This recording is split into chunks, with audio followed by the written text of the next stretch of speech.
All right, we're going to go ahead and call the meeting to order. We'll start off with the pledge. To the flag of the United States of America and to the republic for which it stands, one nation, under God, indivisible, with liberty and justice for all. Okay. I don't have the agenda in front of me. Bot approval. Yes, so we are not coming in front of you today to ask for permission to build a firehouse. But what we are coming in front of you today is to discuss the different funding mechanisms, specifically the BOT, which, as you remember, is what we did for Station 145. The reason we are coming to you earlier this time with that is we learned through the building process of Station 145 to get the builder on board with us ahead of time so we can talk with them early on, because we think that there's opportunities to save some money in the long run by having them on board earlier. In order to get the builder on board, we do need to advertise the bot construction opportunity. So that way, in the future, when we do come to the board seeking final approval to build a new firehouse, then we'll have all of our ducks in a row ahead of time. This allows us to legally bring somebody in and start some conversations about what that could look like if this project does continue to move forward. So with that, we've had legal counsel put together a resolution, I believe very similar to, again, to the last resolution that we had for Station 145. And again, this just allows us to be able to advertise this into the newspaper, to allow different construction companies the opportunity to submit some proposals to us, and gives us the legal opportunity to sit down and start having some conversations, narrowing down, fine-tuning some very real numbers on what this total project could look like in the future for us.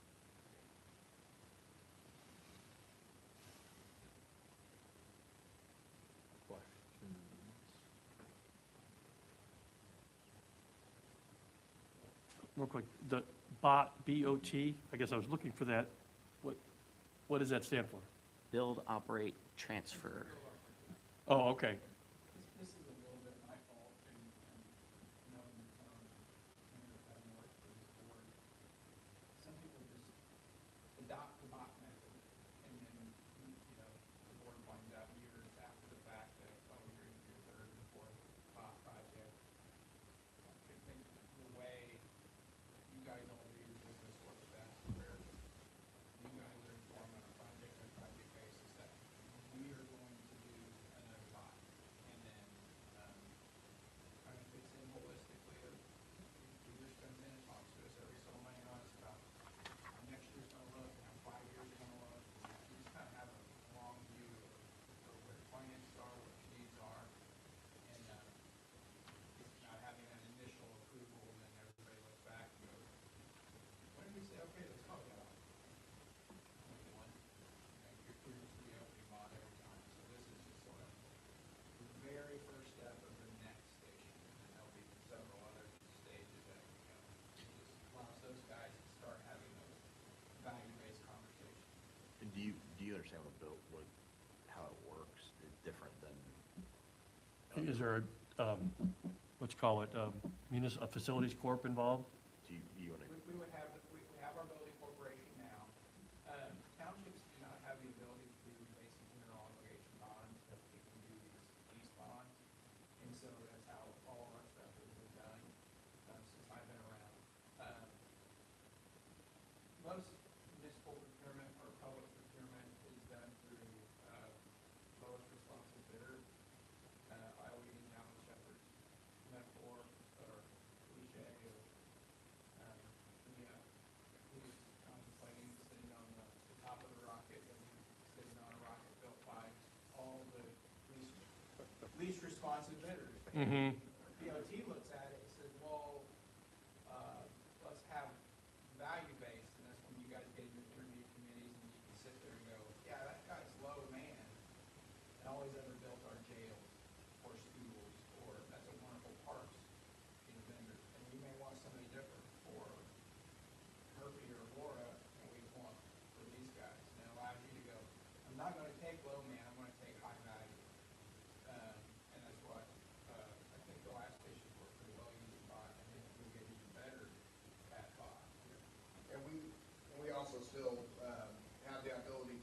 competitive bid, like, I want you to bid free electrical contractors, free sprinkler contractors, free whatever, right? We can still do those things there and get competitive bids, but we can just, it's better to choose, instead of having to take the lowest bid out there, we can say, well, this person actually included everything we wanted and has more experience, and we can take them, right? That's the biggest thing. One of the things too is you can, and this is a big feature, and we did this with the last contract, and I think we'll really wrench on it again with the next, is guaranteed maximum price. Right, that's the, So when you get low man on Public Works, what is inevitable is change order, change order, change order, change order, change order, and it's like, wait, we were way back here. When you do guaranteed max price, kind of to use an Indiana metaphor, it's sort of like euchre, and you're like, hey, I'm gonna screw the dealer here. It's like, you are set. You offered us this max price. And a lot of times, if you're not careful in looking at the bot contracts, they'll put in, but if my sub does this, or there's, some unforeseen thing, it's like errors and omissions. errors and omissions, Yeah. contingencies is the magic, the contingencies, and And they put crazy amounts in the contingency. Bob has, good luck. Anybody wanted to argue contingencies with Deputy Chief Phipps. But if you ratchet those down and say, hey, if these are foreseeable, if you're interviewing the sub going rogue is a you problem, not an us problem. So I'm finding more and more people getting away, more and more, particularly fire departments, just because that's what I deal with, getting away from construction manager as constructor and all these other things. They're going, hey, bring me a defined product and deliver it. And it's becoming a preferable delivery method, so. And I would say what we found, I don't want to speak for Steve, but previous projects, we had some that lingered on for a period of time that they shouldn't have. And those just look like that increased price. Well, yeah, that concrete's not right, but we'll have to charge you more. And it's stuff that my belief on errors and omissions is that you should not, if you made a mistake, you did not build it the way you were supposed to, you're responsible for that. If it was something that you quoted us and we should have been built like that, we should not be paying more we should pay for what we added. But this prevents that to some degree, and they have a little bit more skin in the game, because that guaranteed maximum price, when they go out and bid it, that's where they should get their contingency, in essence. If stuff happens that they didn't, they have that there, they can drive those prices down, which gives the team more value to put more stuff back in. That one worked well-ish, I would say. Yeah.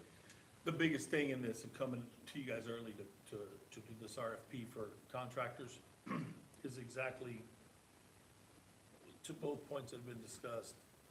And we want to bring them in early so we can start controlling a little bit more of that, but also what we learned in this last one is by the time the full architect plans were done and the contractor came in, they started pointing out savings, that it was a little bit too late to go back and cause redesign fees.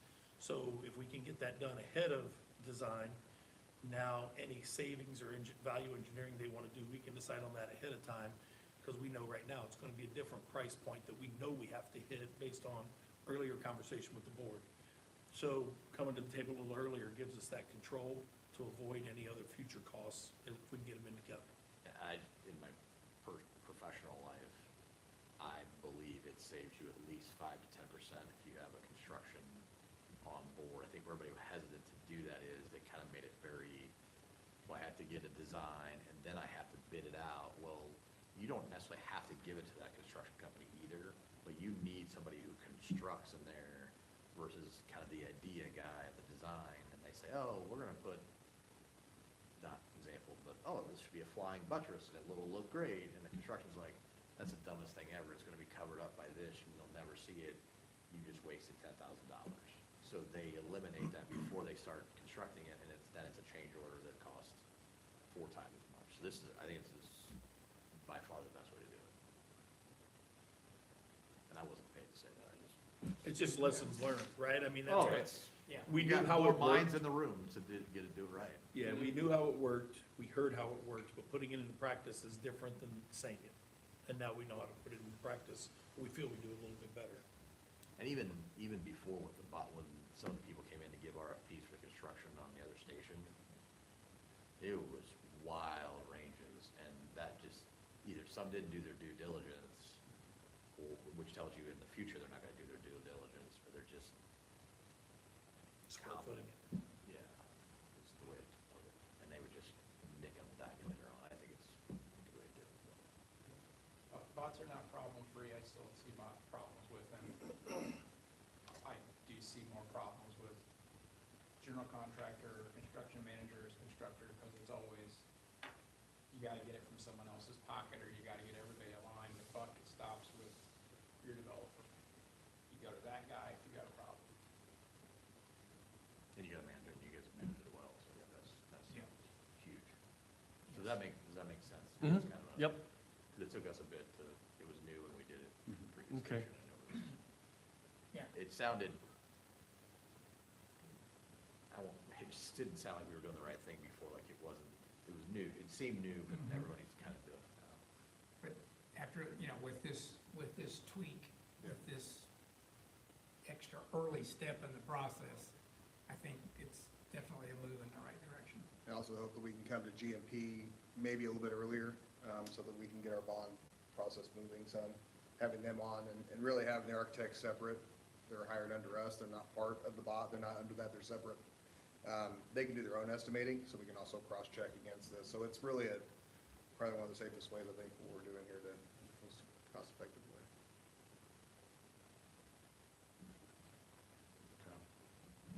So yeah, so that's what we're looking for today. Sorry unless there's any other questions or comments from the board. Just looking to get this resolution passed today, which again will allow us the opportunity to get an advertisement put out in the paper so that we can start the process of reviewing and then eventually interviewing and bringing on somebody to help take that next step with this project for us.